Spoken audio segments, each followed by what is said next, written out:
Hello बच्चों, let's read this question. So the question says, why was Congress reluctant to allow women to hold any position of authority within the organization? How did women participate in civil disobedience movement? Explain. Second part is explain the role of women in the civil disobedience movement.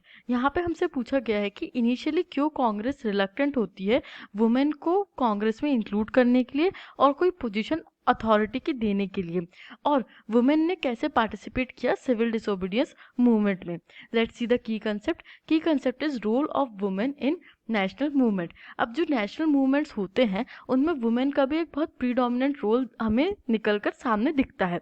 Let's see the answer is Gandhi ji was convinced that it was the duty of women to look after home and hearth, be good mothers and good wives, and for a long time Congress was reluctant to allow women to hold any position of authority within the organization. It was keen on their symbolic presence only.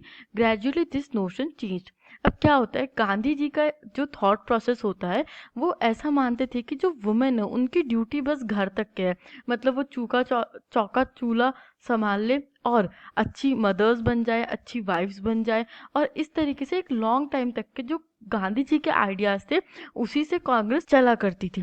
तो काफी time तक के Congress reluctant थी women को कोई भी authority वाली position को लेने के लिए.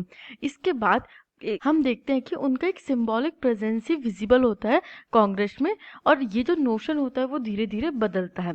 Let's see the pointers. First point is women participated in large numbers in the civil disobedience movement. जो सिविल डिसोबीडियंस मूवमेंट होता है उसमें वुमेन बहुत लार्ज नंबर में पार्टिसिपेट करती है.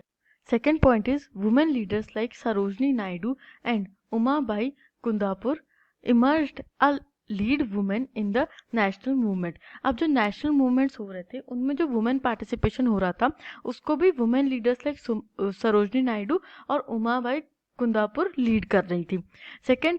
Third point is they participated in protest marches, manufactured salt and picketed foreign cloth and liquor shops. जो women की मेन एक्टिविटीज थी वो थी कि प्रोटेस्ट करना in the marches, civil disobedience movement के अंदर जो भी मार्चेस ऑर्गेनाइज हो रहे थे उनमें पार्टिसिपेट करना, प्रोटेस्ट करना, सॉल्ट मैन्युफैक्चर करना. हम जानते हैं कि सिविल डिसोबीडियंस मूवमेंट का start by the manufacturing of salt या ब्रेकिंग ऑफ सॉल्ट लॉ से ही मार्क किया जाता है. तो सॉल्ट मैन्युफैक्चर करना, पिकेट करना मतलब फॉरेन क्लोथ शॉप्स को और लिकर शॉप्स को लूट लेना.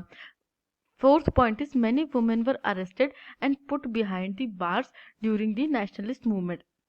अब जो सिविल डिसोबीडियंस मूवमेंट हो रहा था, नेशनलिस्ट मूवमेंट हो रहा था, उसमें काफ़ी सारी वुमेन को और चिल्ड्रन को भी अरेस्ट करके बिहाइंड द बार्स जेल में डाल दिया जाता है इन नेशनल मूवमेंट से, जो कि अभी तक के मेजरली मेन को या जो मेन लीडर्स होते हैं उन्हीं के साथ ऐसा सलूक किया जाता था. I hope you understood this question. Thank you and best of luck.